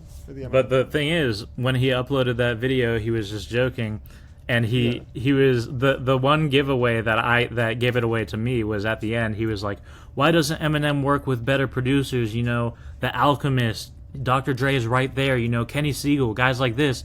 And I was like, "Wait, what did he just say?" That was the Yeah, and I was like, so I messaged him and I was like, why did you say Eminem should rap over a Kenny Siegel beat? And then he was like, LMAO, I was hoping someone would catch that. I was just trolling in that video. And I was like, Brett. What a hero. But like nobody else, I don't think like he never even like admitted it like to everyone else. Like I'm the only person that knows that he was like, I mean he did come out like as a troll regarding the opinion towards that song, but he didn't explain the Kenny Siegel suggestion. Yeah, sure. Which was the thing that was that's a niche pull. That's curious like to me. If you know pull, yeah. Yeah. Eminem fans aren't going to be people clamoring for that. or that. Right. Yeah. Well, yeah, sure. Either one works. Yeah. But yeah, I didn't do the trivia question this episode because let's do it. We did it, right? We did it last time. I think I remember the question. It was like, but song, I don't remember the specific enough detail to get it. No, it was which album did Kanye play at this time? It was 808s. Well, yeah. There's your question and answer. It was like, what album did Kanye play in full at this like one, just like at some like award show? Yeah, yeah. Or, it wasn't an award show. It was like some event. Yeah, and it was like, why would anyone know that? It was 2012 too. Right. Yeah. And the album was 808s. Yeah. No, I didn't know. I guessed My Beautiful Dark Twisted Fantasy, and I was wrong. It's 808s. So wait. So that means what? We ever got a new trivia question? Oh, because you were getting them from that thing, weren't you? The Yeah, and they're like across the room. Doesn't have to kinda be music. Just ask us something. Just make one up. Yeah, from you know some crazy shit. You be listening to albums, hip hop albums all the time. Surely you got something. Who's the feature on this song from this album? Like, it doesn't even have to be music. Who produced? Right. Who produced "Big Time" by Vince Staples? It doesn't have to be music, so okay. I just gave you a question. You want to answer that? Wait, what was it? Who produced what? Who produced "Big Time" by Vince Sophie? Staples? Is that one of the Sophie songs? Incorrect. What album is that on? It's from Prima Donna. It's the closer. Oh fuck! Damn, that's a deep cut. Shit. Yeah. Why do you know? Why are you asking me this question? Like, why that I guess. song? Oh, it's because it's probably because new Vince album came out. I did like a ranking with Daniel on the podcast, so I was going through his catalog. So I was reminded of who produced that song, and I was like, oh yeah, of course. So it's probably somebody, who's like come up in conversation recently. Yeah, Siegel? yes, yeah. Not Kenny Siegel. I'm not saying this conversation. He's not come up in this conversation, yeah. He's Just, someone like, that in you general. definitely know of. I don't know how much you have heard his stuff, but you know of him. Surely. And he's relevant now. Oh, actually, yeah, he is relevant right now. Yeah. Something's happening right now that he is involved with. Don't tell me yet. Ariel Pink? All right. I get. No. I can't even think like what's been going on. Who's been in the news? Yeah. Diplo. It's not Diplo. Rick Rubin. It's not Rick Rubin. I'll tell you this. He's a great producer, but he's not mostly JPEG known Mafia. for producing. Not JPEG Mafia. He's not mostly known for producing. Eminem. Not Eminem. He's mostly known for singing. Anderson .Paak. Nah. Sorry, that was a bad answer. I can sing one of his songs. It goes like this.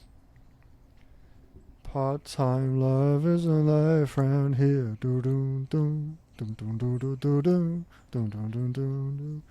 Here's a rainy day. Wait, hold up. I Just feel like cheating. I should know this. This is the trivia. Wait, this is the spirit you're of right. trivia. You're right. I just cheated. Jesus. He's got another song that goes Right. like this. You doing a James Blake impression? James Blake is the answer. James Blake. Should I complain about him? That's why I didn't know it, because like I've Yeah, never it's James listened Blake. to his music, unless Oh, you yeah. count that one song that he did with Flatbush Zombies on that EP that nobody Oh liked. shit. Yeah. What? Yeah, no, That James was fucked Blake. up. I James feel Blake bad for produced saying Big that. Time and also War Ready from that EP. But yeah, he's relevant now because his voice is used in the Odyssey score. Oh. Yeah, I didn't know any of that. That's Yeah. crazy. He also had an album out a few months ago, so I guess Was it fairly good? relevant still. Yeah, it was really good. Yeah, Trying Times. I got it on CD. Oh, bet. Yeah, Yeah, I good. think I remember Mhm. people liking that one. Yeah, not a bad album at all. Yeah. But yeah, there you go. That's your trivia question. Well, it's time for the final segment of the show. Okay. Recommendations. The new segment that I added, Fire. mid-episode, randomly Cool. one time. Can I make one quick there and then I gotta anything- go? Yeah, go ahead. There's, Anything. Doesn't have to be music, just anything. Two Hester albums out that are very good. You can find them. I'll find the link for you right here. And they're both deleted. Okay. Yeah, I was about to say, I don't think those are even available anymore. All right. Well, those are my recommendations. So, if you can find them on SoulSeek. yeah, if you message, Thank you, Nick, for being Hester a guest and on my send him- podcast. And yeah, complainer out. Yeah, we got I'm it about to from hang out here. hang up here. As always, Sure. peace out. Take care, Peace bro. out. What's his actual name? The complainer. Oh, right. Got it. Right. Thanks. Yeah. First name the? Yes. That's Cool. Mr. Complainer. That's tough, bro. But yes, is there anything you would like to introduce to the people or, recommend to the people? Doesn't have to be just music. It can be anything, whether it be a movie, a restaurant, A restaurant.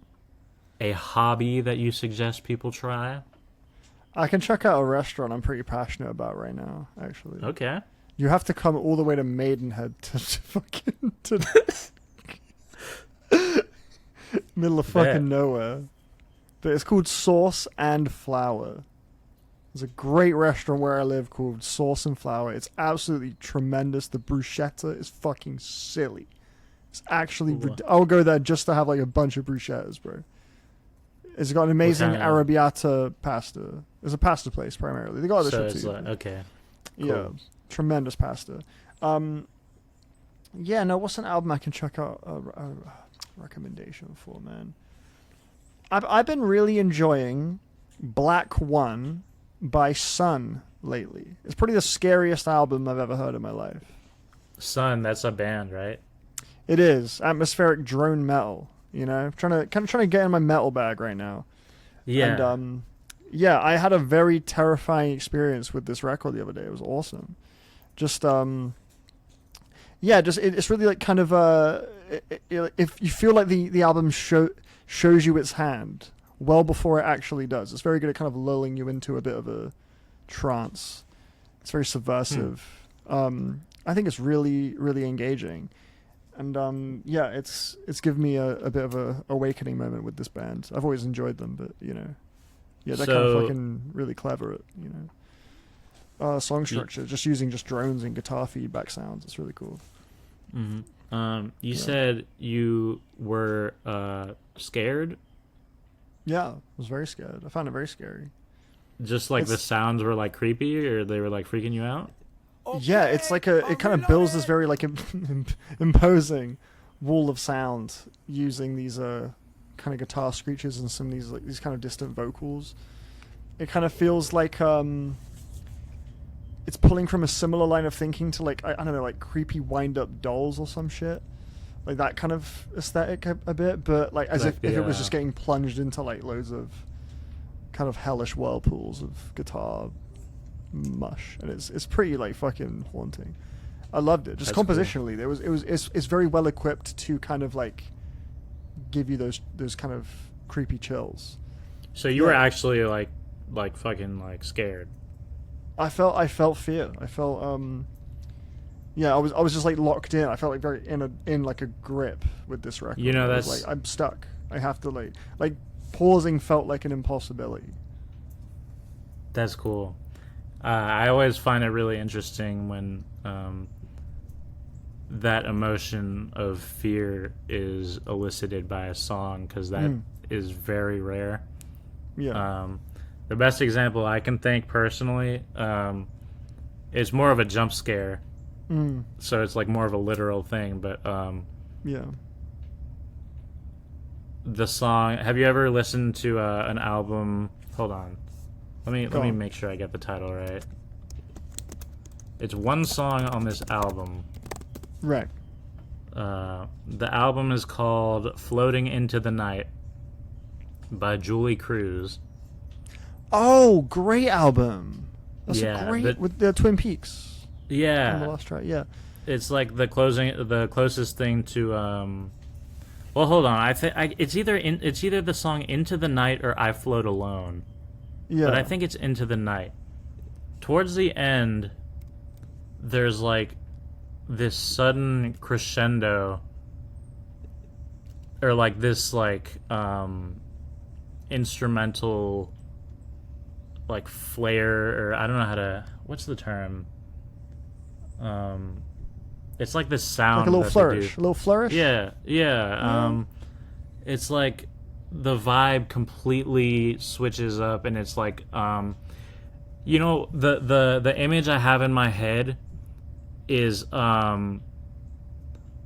who's that Egyptian god that like puts your soul on a scale? with a feather. Anubis. Yeah. I feel like Anubis is putting my soul on a scale, and that sound that plays in that song is what plays as it's revealed that my soul is too heavy, and then I got sent to hell. Wow. That's that's awesome. just like what I thought of when I heard it. Imagery, yeah. No, that's effective. Wording, like the description, that was fire. That was cool. And I think you'll be able to see it. You'll be able to visualize it if you. That's do an it. album that every time it comes up, or I think of it, or I see it, I'm like, why do I not listen to that shit more? I really enjoy that record, man. It's really good. It's good stuff. Yeah. But you know what? Actually, I'll check out. I just thought of a hip hop recommendation. Mm-hmm. I think it's a really just underappreciated hip hop album. I think it's fantastic. Lead Poison by Elzhi. I love that fucking album. I love that album, bro. It's 10 years old. This year. They did a re-release on cassette and probably CD and vinyl as well. I haven't copped it yet, but I'm gonna get the tape, I think. Nice. That album's fan-fucking-tastic, bro. I feel like it should be a more common point of conversation. I feel like Elzhi in general, just an excellent MC. agree. I just thought of another one. I know we've done like a million, but oh, you're on a roll. Let's go, bro. Metropolis by Kahlil Blu is the best shit ever. Yeah, that is an extremely good time. I've only heard Dog? Kahlil Blu produce stuff for other people. I've never heard Kahlil Blu's His production's music. fucking dynamite, but it gets particularly eclectic on Metropolis. He starts like working in totally different drum rhythms and just like tonally, like he'll go kind of moody, kind of sensual, kind of like super high energy and like playful. Like it'll be very. It's like Metropolis is a good title. It feels like you're like at a theme park or something. You're just seeing little adventures. It's like a lot of very brief tracks making up a long track list, and you're just kind of getting like thrown around a room in a very colorful room. I think it's a really lovely album. And as an MC, he's definitely kind of placing his priority less on like dazzling you with crazy like bars or anything. It's kind of more meeting whatever like sonic world he's built with the production on its terms, and just kind of playing a role within that world and sort of being a little tour guide and just kind of putting on a new hat each time. And it's just full of personality. The album is just great. You're talking about this album in particular or all his music? I mean, all his music is like that, but I feel like Metropolis is the most he's really owned that and like wrangled it into a really strong body of work that's very just defined as that, I guess. And it feels to me like the definitive album that represents what Kahlil Blu's about artistically. Gotcha. But yeah, his newer stuff I think is a bit more like straightforward. You know, you're still getting those cornerstone like trademark sound quirks and like, you know, the eccentricities and all that. They're all there, but I just think Metropolis just has a certain like just rhythm to it. It's a certain frequency to it that feels just different from other albums, you know.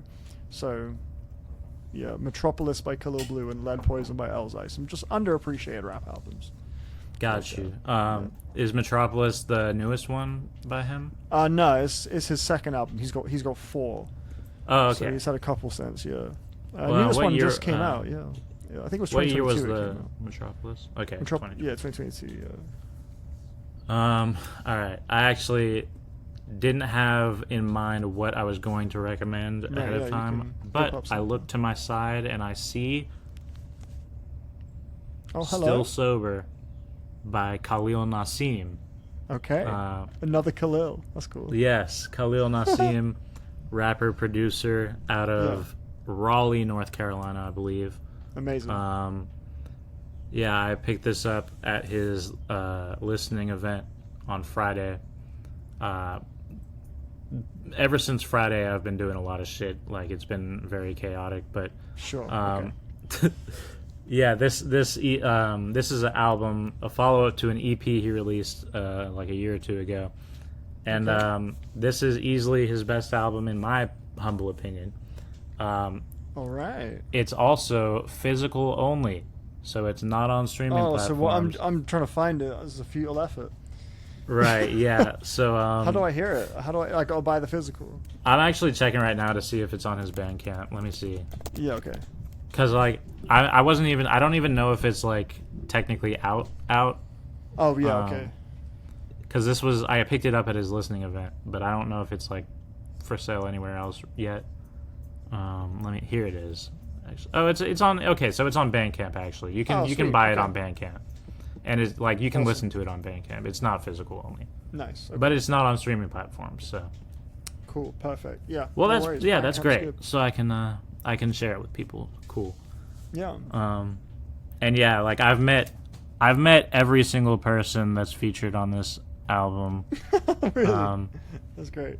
Yeah, these are like I'm cool with all these people. Shout out to Nine of Hearts. I just met him at this event actually, and he might be on that might be my favorite song on the album actually. Hey, that song's okay, crazy. Yeah. No, I mean, I feel like I often see like stuff you recommend or rate highly, and I always think like I should probably check that out. I mean, I feel like you got a good ear for shit, so but I rarely do. It's a bad habit, you know. Like I'll have a desire to do it, but I won't follow through. Like I'm not the best with like music discovery.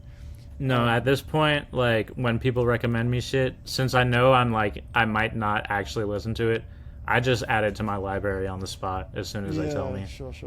And then listening habits. Like I've got I guess I can be a fairly addictive listener with like favorite albums, favorite bands, and when new albums roll around from artists I know already that are established as favorites that I think are interesting, I'll check those out. But the act of me going out of my way to seek out a new artist I've never heard before, like, is growing rarer, you know, and it's a shame. I see.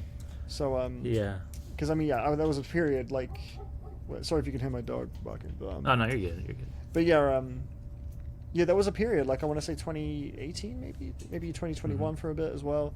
I was just like bam, like listening to anything that came out, anything I heard about.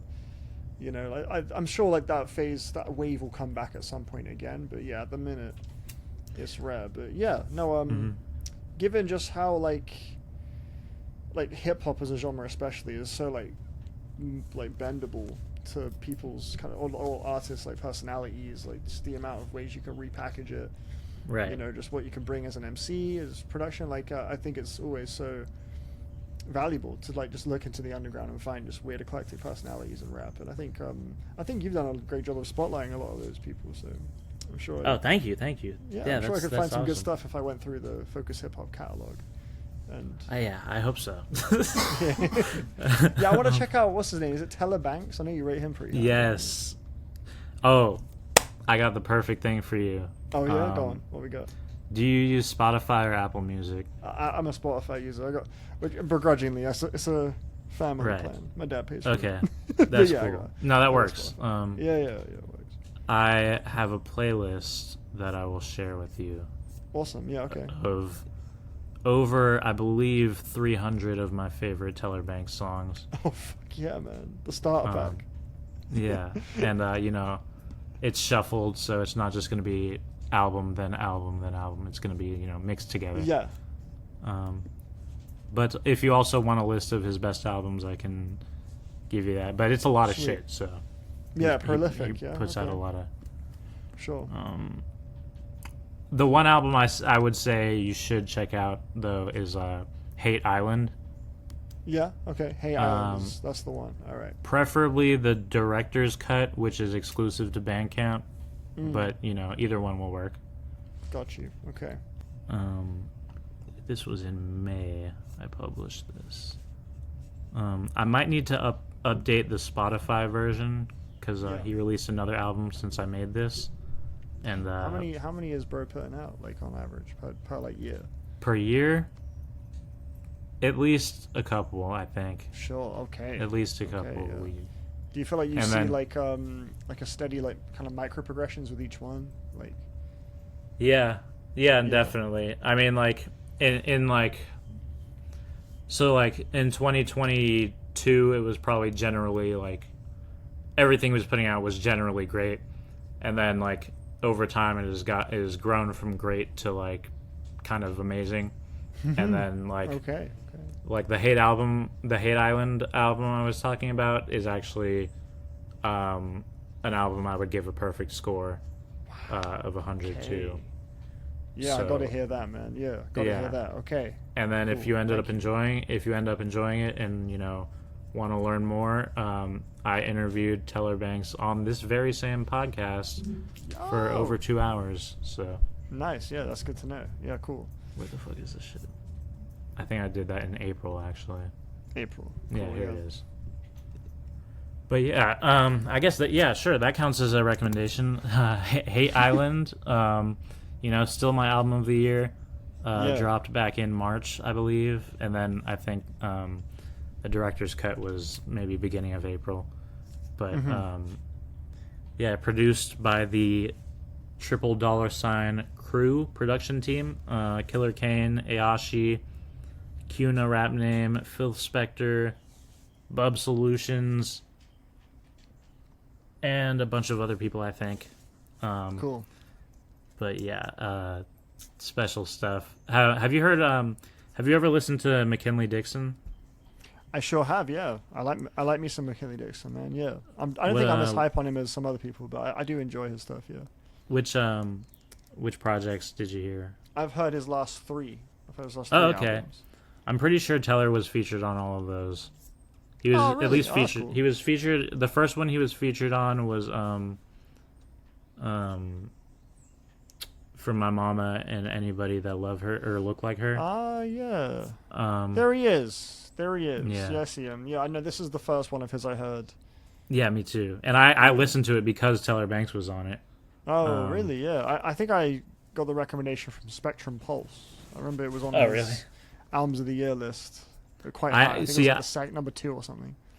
I'd first heard of the McKinley Dixon from Mike Seatown. Oh, yeah, really? That's cool. Yeah, because I think it was like a live they were doing. Yeah, sure. And Mike was talking to Ken, and he was like, you might like this album. And it wasn't like even like part of the show. It was kind of like an offhand thing that he was just mentioning. Yeah, okay. So that's how I heard about it. Nice, yeah. No, I think he's kind of grown to become one of the more like quietly sought after rappers in the scene. Yeah, for sure. He's been very consistent. I thought Beloved Paradise Jazz was really strong. So yeah, is that the last one? I think that's my favorite. The last one was Magic Alive was the last one. Yeah, Magic Alive. That's my favorite. Yes, I need to finish it. I started it, but I didn't see it through. I was on the treadmill. I hit play on this. I was like, let's go. This is good. There was one song. That's a good album for that. Yeah. There was one song. I couldn't tell you which song it was, but there was one song that I was like, I don't know about this one. In the first half, I forget which one it was. Imagine if it was the Telebanks one. But yeah, I was overall. It might have been really fucking with it.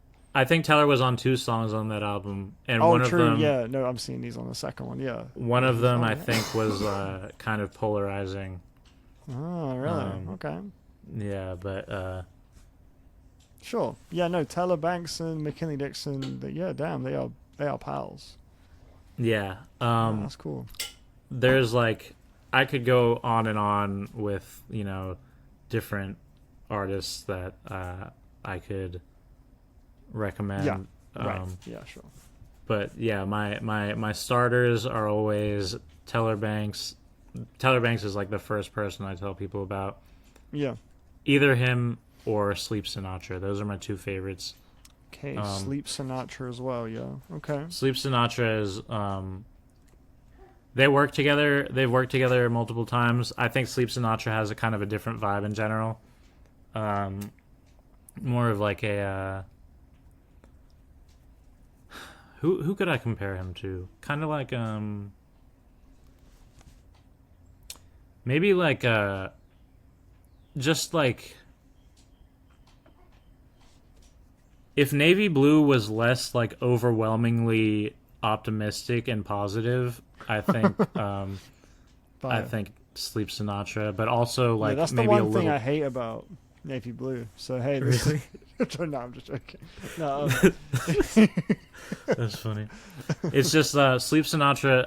It's more so sonically I'm comparing them. Yeah, because I think some of the production is similar. Yeah. Okay, yeah, similar vibe. But we like a while ago we were doing those like brackets in the Discord server, where we would like submit songs, and you had like a crazy good one. It was like a 6-minute long track. It was fucking great. Oh man, do you remember this? I wish I could. Was it? I remember one song I'd put in there being really popular. Was it the Panacea one? No, I don't know. Square One by Panacea. Oh, it might have been actually. Hold on. Maybe it was. It could have been. It also could have been Crow by Moody Black. That was like early on when I first joined. Oh, maybe it was. Oh no, it wasn't. It wasn't that. Okay. How do you spell Panacea? Panacea. Right. Okay. Yeah. So I did spell it right. Yeah. Panacea. Let me go through. I'm seeing a few different Panaceas on. And the name of the song is Square One. The word Square One. Square One, Panacea. No, yeah, I remember this one. This one was cool, but it's not that one, man. It was like I want to say like a dark blue, maybe purple cover art with like a face in the middle or some shit. And something like that, like a circle in the middle, maybe, I don't know. But it was like a incredibly beautiful song. And I remember always thinking, I need to hear this album. And you were like, the album's good too. The album's really good too. But I never got around to it. But yeah. What? Okay, now I need to know. Hold on. You gotta scratch the itch. Yeah. I gotta search through the chat. Yeah, we'll go through the bracket. Yeah. Brackets. It would have been. I think it was in the first I think it was the first bracket where we all submitted songs. But the thing is, like, I can't see where I submitted because I think I just DM'd them to whoever was running. Oh, hang on. Maybe I can find it here. 1 second. I think I'm on it. Shit, bro. Maybe I need to scroll further back, actually. Fuck. Oh, I put a Teller Banks song in here.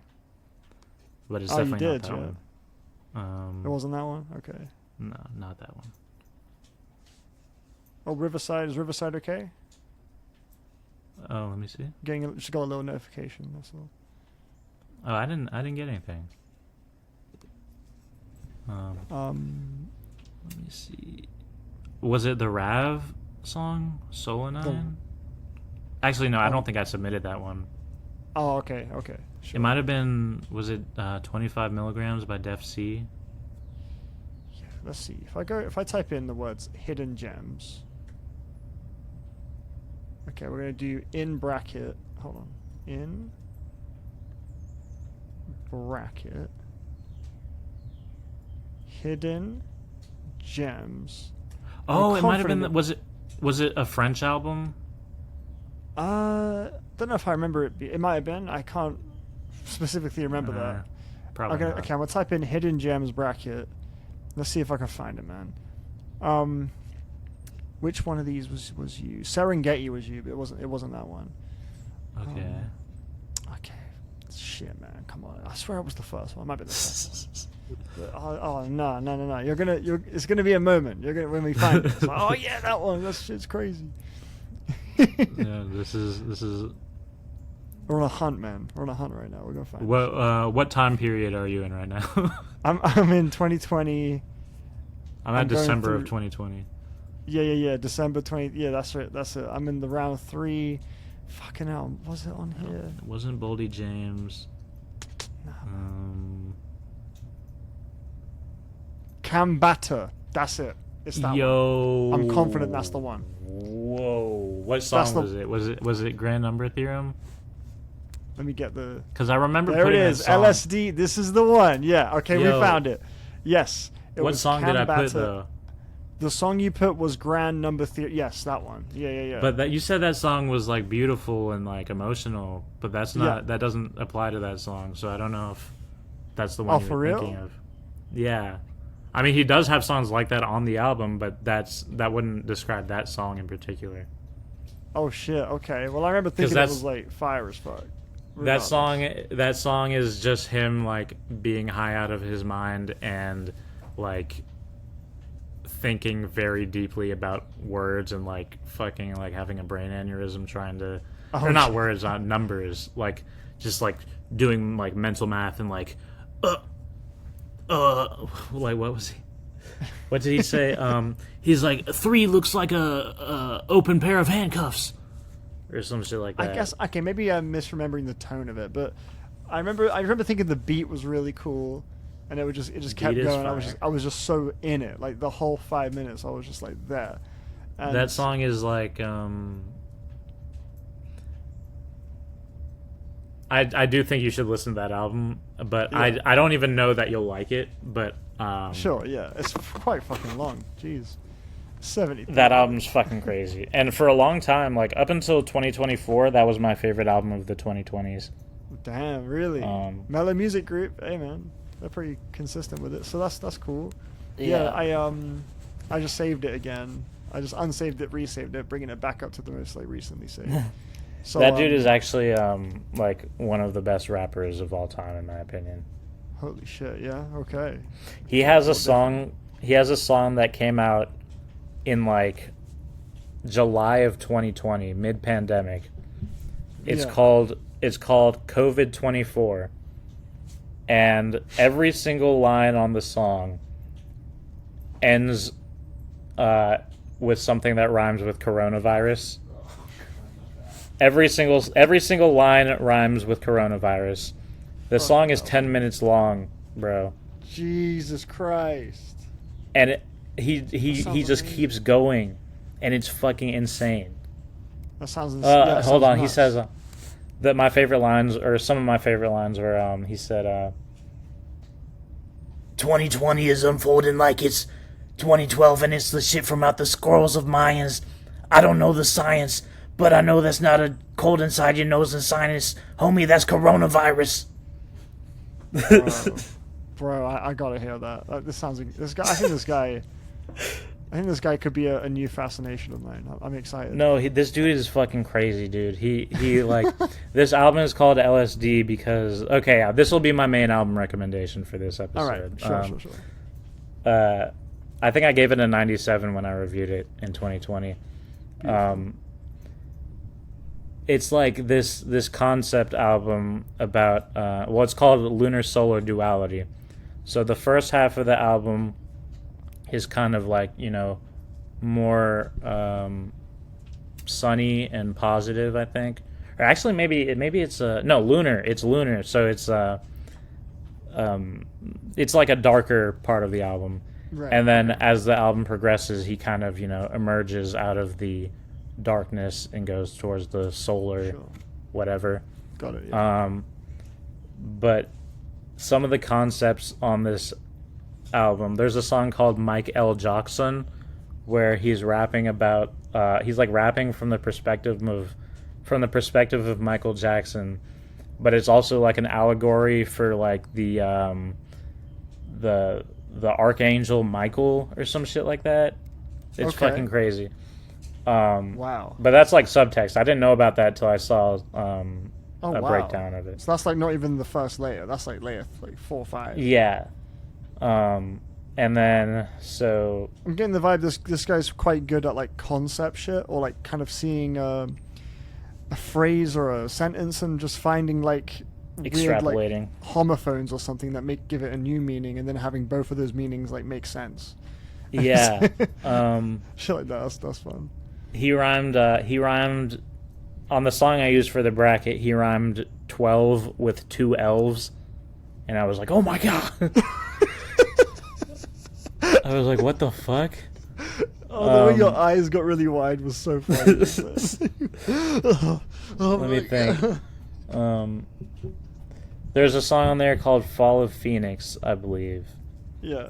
And it's probably the best song I've ever heard about being fatally addicted to drugs. Okay. Yeah, he's just like rapping about being addicted and fucking hating his life, and only caring about getting high. And then there's it's just like a fucking mind fuck of an album. I hate that term, but I gotta use it for this one. It's fucking crazy, and yeah, it just blew my mind. I think mindfuck's an annoying term. I think clusterfuck is worse. I hate that one. Yeah, I agree. I don't like that one either. If the term clusterfuck pops into my head, I usually forgo that one and go with shit show, because I think that's more palatable. Personally, shit show's good. Yeah, that's better. But yeah, crazy album. From discussions I've had with other listeners, some of them are underwhelmed by the production. Okay. Which I thought the beats were cool. I didn't think they were amazing or anything, but I thought they worked really well. But that's just nowhere near the selling point of the album. So yeah, I mean, as much as I love like, I guess ear candy and stuff, and just like cool beats, like hard beats, you know, I think for most of the time in hip hop, like the heavy lifting is being done by the rapper. You know, so like it's like a common. It's like, oh yeah, if the rapper's good, then you forget that the beat is not incredible. It's like because the rapper's got you. You know. Yeah. And if the rapping's good enough, sometimes it makes you like the beat. Yeah, exactly. Yeah, they just go hand in hand. It's less to do with the beat individually being like a super mind-blowing thing, like as a singular entity or whatever. Like it's just about what do they create together as the whole package, as the whole song. So yeah, maybe what Cambatta is doing is intentional, even if it isn't like designed to be like super eye-catching, mind-blowing. Like again, it's not about, because from what you're saying, it's not about just that initial first reaction, first layer. It seems like Cambatta wants you to sort of like comb through this and really, you know. Yeah, I wouldn't say that it's like, you know, difficult to parse. Yeah, or more just like maybe just sit with what he's doing, or just like. Yeah, like it's not an album where you're gonna be like confused about what's going on. Right. Yeah. I don't think it's not something that you have to like you're gonna get it basically. Yeah. Okay. But I guess there's probably more details you'll appreciate with multiple listens. Yeah, okay. When you say mindfuck, that's more to do with... Mindfuck is more about, like... The ideas he's coming up with, and just, like, what he's saying things that are, like, insane, but he's saying them very well. Like, he's communicating them in a very understandable way, basically. Right, okay. Yeah, cool. Awesome, yeah. Which is, I think I've said before... in a review, like one thing that I think is a sign of a good lyricist is how well they're able to communicate what they're trying to communicate 100%. And have it all rhyme. So I think Cambatta, like, he does that very well. And, dude, you know, there are multiple ways to approach that. Hope I get around to this album. I think I'm going to have a good time. Yeah, I can give you a daily reminder if you need it. Yeah, I won't stop you. Yeah, please. Yeah. But yeah, if you do listen to it, I definitely want to know what you think. Sure. Okay. Yeah. I'll make sure I'm not quiet about it. Because and my best friend and I, Cambatta is kind of like an inside joke. We kind of like. Oh shit. Anytime we start freestyling, we do it in a Cambatta voice. Oh, that's great. Because he has he has a very you'll come to recognize. Yeah, I'm excited to discover what that means exactly. He has a very unique vocal delivery. Yeah. And it's like it's fucking awesome, but it's like it's kind of it's easy to make fun of. I'll say that. Right. Okay. But it's also very cool. Sort of like Aesop Rock. Yeah. Sure. Yeah. Like that. You can make fun of that. You see that video of Simon Rex like. I get the sword of Gondor. You know what I would compare Cambatta to? He sounds like if the Mortal Kombat voice that says fatality, if that was a rapper, that's what Cambatta sounds like. Fuck yeah, man, that's amazing. That's like the logical next step, from saying fatality in Mortal Kombat. Yes. Rap career. Do you have anything you want to promote? Absolutely. I understand you have some new stuff coming. By the time this goes live, my album will have been announced. So, Vale-Smith Electronic Music, August 13th. New album. That title is so good. That's like, you know what it reminds me of? You already know. What? Black British It's music? like freaking Hester just put out an album called Experimental Rap. And yeah, that's what Daniel said, bro. Because I was clowning JPEG Mafia for that, and he was like, "Well, your album's cool electronic music."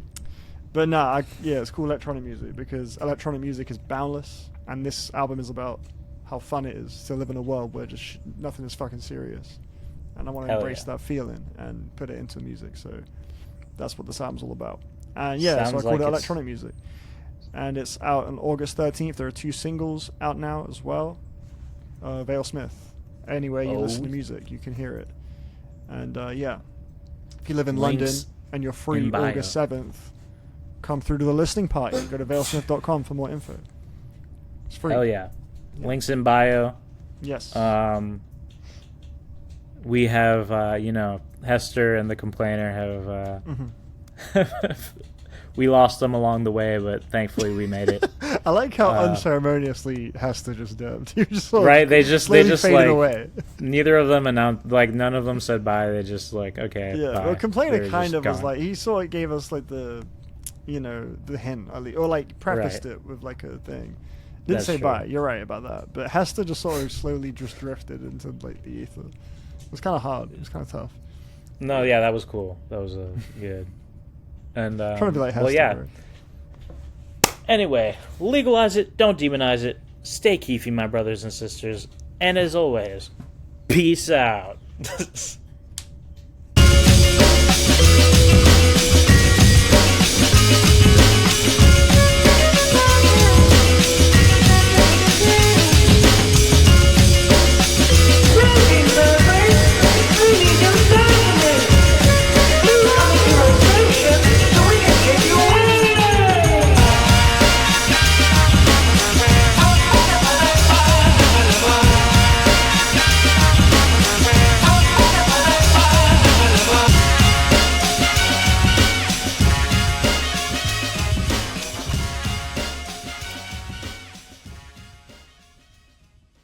FocusHipHop.com, biznitch.